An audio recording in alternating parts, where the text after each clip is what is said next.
'di ba? Galit na galit kayo kay PRRD, kay Pangulong Duterte, pero hindi nyo ma-identify kung bakit kayo nagagalit. Saan kayo nanggagalit at saan nyo hinuhugot yung galit nyo sa mga Duterte. Diba? Wala eh. Ito lang kasi, tanggapin ninyo sa sarili ninyo na nagbago na yung political landscape ng Pilipinas. Tapos na tayo doon sa era ng mga to. Tama yung wallpaper ko, no? Ito yung closing remarks ko eh. Tapos na tayo sa era ng mga ito. Ano to? Ito yung mga traditional politicians. Ito yung mga politiko na dating nagmamanipula ng utak ng mga Pilipino na sana ang gobyerno, na sana ang politiko ganito. Disente, magaling mag-Ingles, mabait, mapagkapwa-tao, ginagawa yung ginagawa ng tao katuwing eleksyon, nagpapaligo ng naliligo sa kalye, nagwawalis, nagbubuhat, nagiging kargador sa palengke, nagiging sidecar boy, nagiging padyak boy kapag eleksyon, 'di ba? Nagiging traffic enforcer kapag eleksyon. Tapos na yung era ng mga ito. Oh, may ano tayo diyan may content tayo about Dilawan. About Dilawan, end of era. End of an era ng Dilawan. So panoorin nyo nandito sa politika serye natin. Panoorin nyo yung politika serye guys kasi pinagpupuyatan ko yung ano na yan. Medyo malalim lang yung analysis doon pero understandable naman siya. Tapos i-share nyo na lang sa iba, no? Kasi tapos na yung era nitong mga to. Tapos na tayo. Ang hinahanap na ngayon ng taong bayan, resulta. Kapag ang resulta hindi nakita sa isang politiko, puro salita lang, at hindi siya nararamdaman ng mga botante o ng taong bayan, itchapwera na yan. Itchapwera yan. Diba? Halimbawa, ang kanilang political ideology, anti-corruption.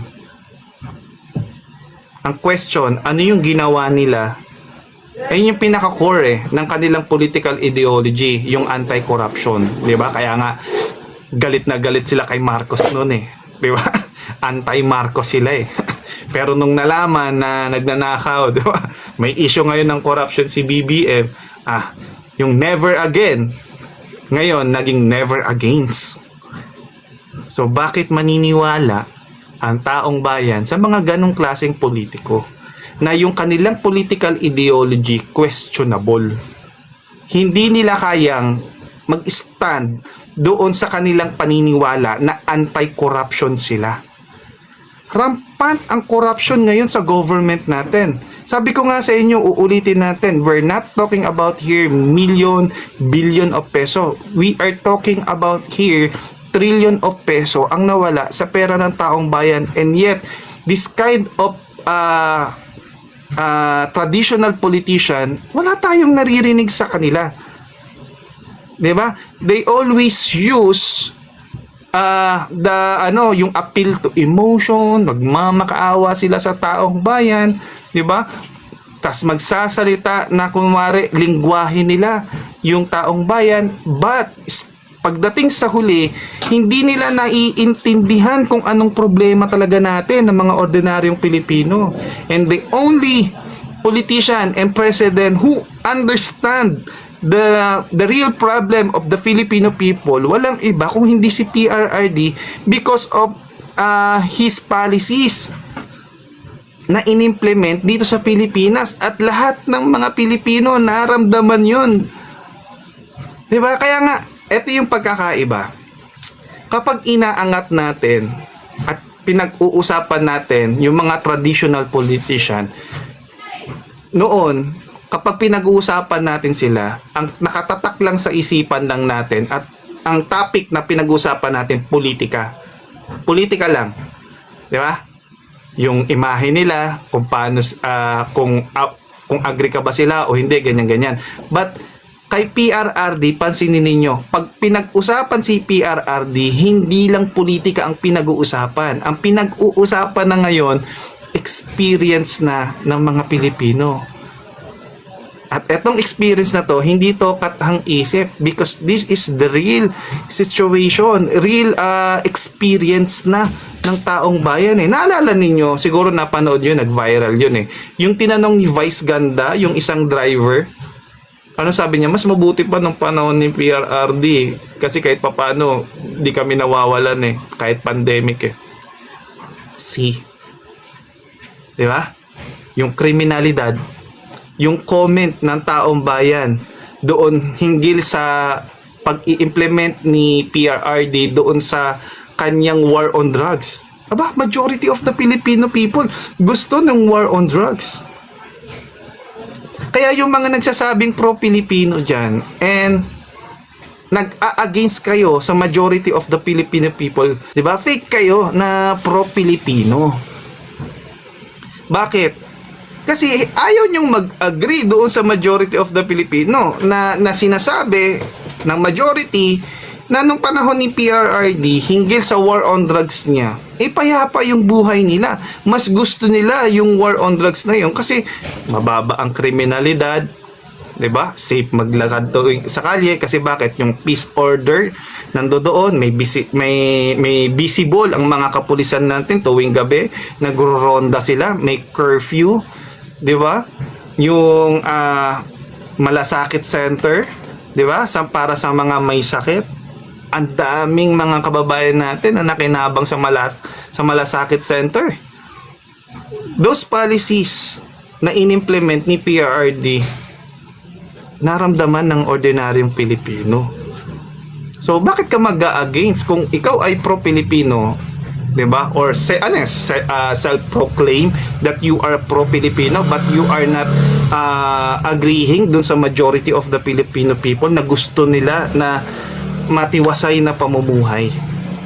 Sawatain na yung kriminalidad. Tapusin na yung korupsyon. Tapusin na rin yung kriminalidad dito sa Pilipinas, yung drugs. 'Di ba? 'Di ba? Kaya kung aakusahan nyo ako, kahit sabihin nyo akong DDS, ganyan, tapos magsabi kayo ng masama about DDS, I'm not affected because I'm not part of DDS. Ako ay isang ordinaryong Pilipino na walang political leaning na nagsasalita sa inyo na tigilan ninyo yung ginagawa nyong pamumulitika. Because you're not helping the Filipino people. Yung problema na kinaharap ngayon ng bansa natin, hindi kayo nakakatulong. Hindi niya maloloko ang mga Pilipino because of social media. There's a lot of opinions here sa social media ngayon na hindi lang kayo yung tama. Hindi lang ang expert yung tama. Hindi lang ang mga political analyst yung tama. Hindi lang ang mga media yung tama. 'Di ba? Nakita natin na tayo palang ordinaryong Pilipino, may karapatan pala tayong magsalita at yung minsan yung ating point of view may kaparehas pala tayo. Hindi pala natin gusto yung mga trapong politiko. Yung padrama ko no. Anong gagawin mo? 'Di ba nga si BBM ang piniframe kay BBM ngayon na imahe, mabait si BBM. Mabait si BBM. Mabait si BBM. Sobrang bait niya kasi. Ang question, nakakatulong ba ang pagiging mabait? Sapat ba? Sapat ba ang pagiging mabait para maging presidente ng Pilipinas? Di ba hindi? Di ba? Di ba hindi? Kasi ang titignan pa rin natin, ano ba yung nagawa ng mga politikong ito? Yung ginawa ba nila ay nakatulong sa taong bayan?